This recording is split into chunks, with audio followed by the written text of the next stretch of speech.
Hmm. Who says that women can't rule? Who says that women can't make decisions? It shows you right here. That's violence. That sounds like violence to me. Have I got a message for Mother's Day? We love you. Like, to all women, we definitely love you.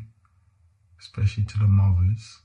Especially if you're like reaching around 30 or over the age of 30. We do love you. Having a good heart is one of the best things that you can do.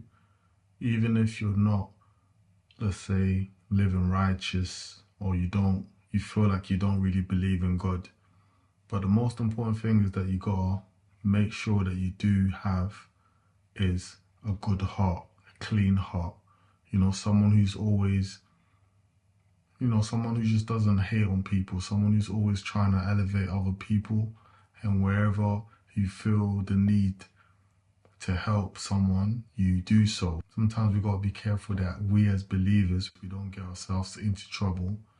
And sometimes we might slip into that, being judgmental towards people, let's say towards non-believers, people who are, to us, it might seem like they're not living righteous or they're not living holy, they're not, they're just on the other side. You could have some people who mention Jesus, who mention, trying to live holy and all of this and that, but they're living far from what they're preaching or how, the image that they're portraying.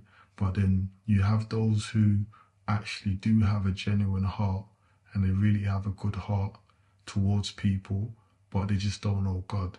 Do you get what I'm saying? They're just not serving Yahweh. We gotta be very careful of judging them type of people. We still shine by the way, little Chris is doing fine by the way.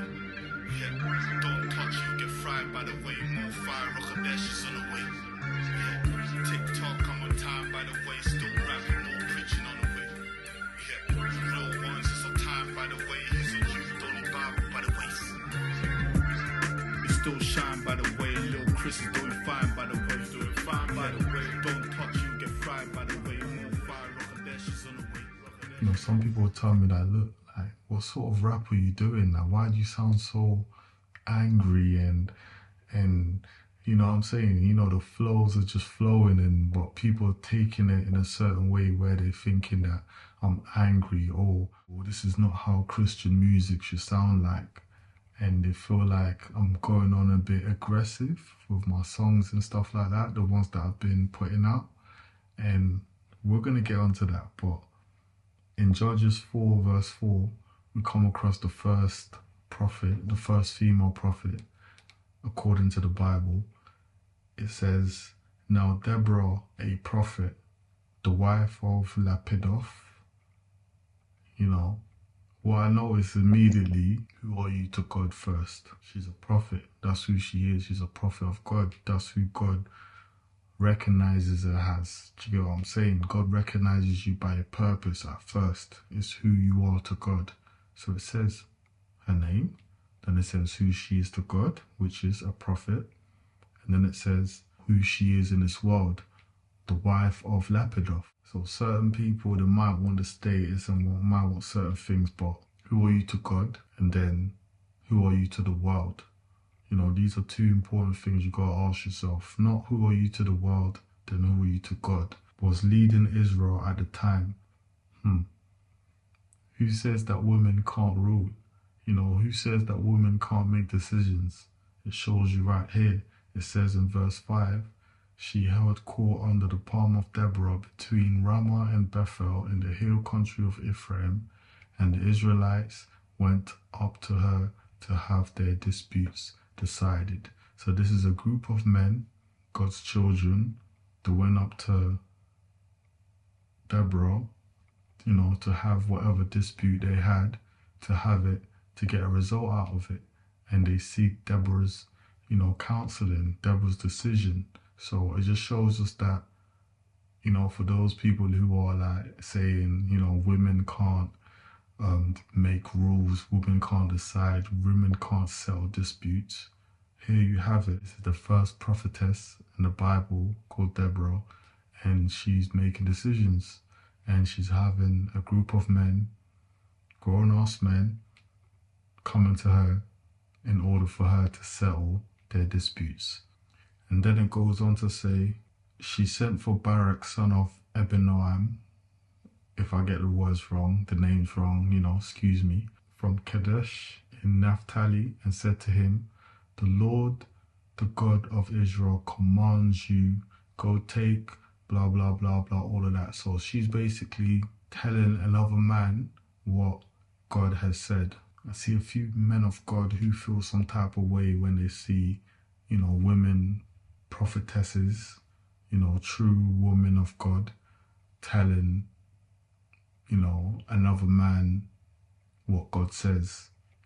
Some people feel some type of way about it. But as you can see in the Bible in Judges 4, there's a prophetess called Deborah, and she's, prophesying. She's basically, speaking what God is saying. God's using her as a mouthpiece. God's using her as a vessel. When it's a true servant of the Most High, it doesn't matter whether it's a woman or a man. You just got to take heed. And then in verse 8, Barak said to her, if you go with me, I will go. But if you don't go with me, I won't go. If you ain't rolling with me on this mission, then I'm not going. The most important part I wanted to get onto was Judges chapter 5, between 24 and 27, where Deborah and the rest of the people, they gain victory. And she writes a song, and they're singing a song, right? Now, let's see what she says on the song. We're going to have a look at a couple verses of what she mentions within the song. So it says, verse 24, most blessed of women be Jael, the wife of Heber the Kenite. You see, recognize how they mention a name, then they'll mention who she's married to, who her husband is. And that's very important. So ladies, I know most of you are all here trying to say, yeah, you don't need a man, you don't need this, you don't need that. But if you're really a woman of the Bible, trying to be a daughter of the Most High, trying to be, a woman of God, then you're going to have a certain man attached to you that's got to represent you. Because so far, when you look at the two women that I've mentioned so far, in the Bible, they've always mentioned a husband right next to their name. So let's have a look at it. This is Judges 5 from verse 24. It says, most blessed of women be Jael, whatever the name is, the wife of Heber the Kenite, most blessed of tent-dwelling women. He asked for water, and she gave him milk. In a bowl fit for nobles, she brought him curdled milk. Her hands reached for the tent peg, her right hand for the workman's hammer. She struck Sisera, she crushed his head. That's violence. That sounded like violence to me. She shattered and pierced his temple. Verse 27, at her feet he sank, he fell, there he lay. At her feet he sank, he fell, where he sank, there he fell, dead. So, to me, obviously, after they gained victory, they wrote the song, and this is the type of song they were singing. They're singing about what they've overcome. They're singing about, conquering. And there's a bit of violence in there. They're describing what happened and how they gained victory. They're talking about what Jael did, and they're singing about it. They're singing about how our next man's dead, and what they did for them to unalive him. Do you get it? So all that is violence. So when I'm there releasing certain songs and I'm speaking from the heart, and I've got a lot of passion into it, which sounds like anger to a lot of people, it's just me describing my victory. It's the same sort of thing that Deborah's song is describing. In Judges 5, I read from verse 24 to 27. It's just all part of the journey that we're going through with God. When we put out certain songs, because I'm a writer, that's what I do. I'm going to write and I'm going to rap about it. Some people are directors. If you're a director, you shoot a video and you put it out. If you're a book writer, you write about your victories and you put it out. It's just a way of us, displaying God's glory. We have to do this because this is how it's been done. You know, it's part of our testimony. Yeah, just a moment of silence. This is for the ones who had to battle and thrive and caused the fruit and stones, then the hands that were hiding. All the gaslighting, now they go quiet. Here's another example from the Bible, from a woman who we least expected. You know, the type of woman that the society would deem as unholy. She ended up stepping in and helping someone who was chosen by God to fulfill God's will for his kingdom. In Joshua 2, between verses 1 to 6, Rahab, the prostitute, lied in order to keep Joshua's spies safe.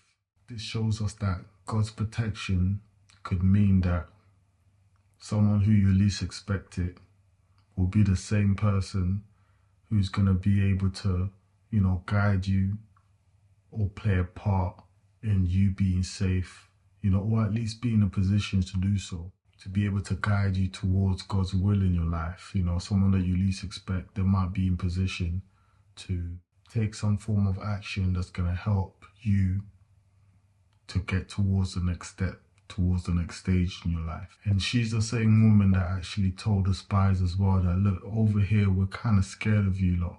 We heard about your God. We know what you lot are all about. We know that you lot are over here, you know, to try and take over, you know, to receive the blessing that God had in store for you lot. We know about your God, the one who delivered you and, you know, the children of Israel, the one who delivered the children of Israel. They were scared. And she kind of let them know that, look, this is the situation. This is what's going on over here. We're frightened of you lot. You know, it wasn't an angel. It wasn't a prophet who kept them safe, who directed them, you know, who had a word for them. In fact, it was a woman who their society would deem as unholy, someone who's unclean, someone who they wouldn't even go next to, who they wouldn't even dare speak to or touch.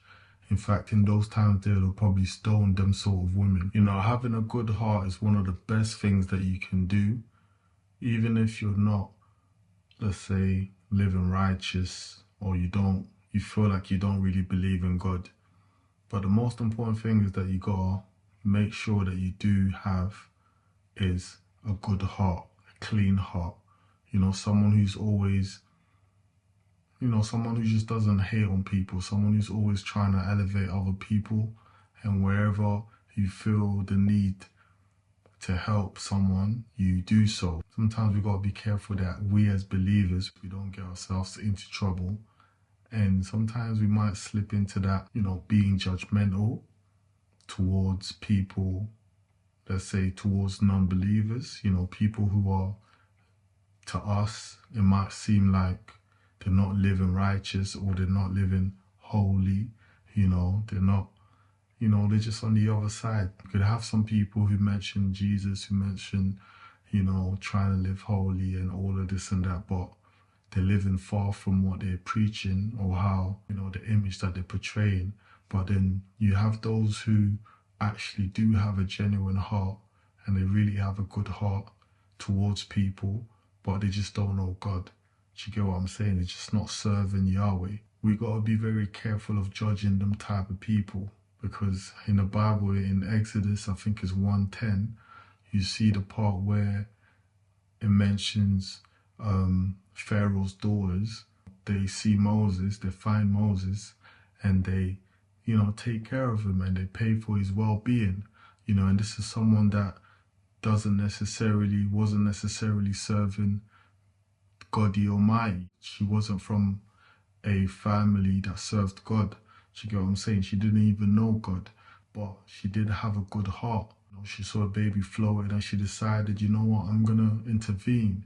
You get what I'm saying? And that's what some of us believers, what we do, we intercess. You know, when God shows you a vision, gives you a dream about someone, you know, you pray for them and you cancel whatever the plan of the enemy is. Same way as, you know, Pharaoh's daughter, they saw Moses floating and they intervened, they took action, they did something about it, you know, and that came from the heart. That's just what we got to pay attention to. Sometimes we don't know the hearts of people. Yeah, they might be, you know, clearly not serving God, or clearly not living a righteous life, but we don't know how God's going to use them towards his kingdom. We don't know what part they're going to play in God's kingdom.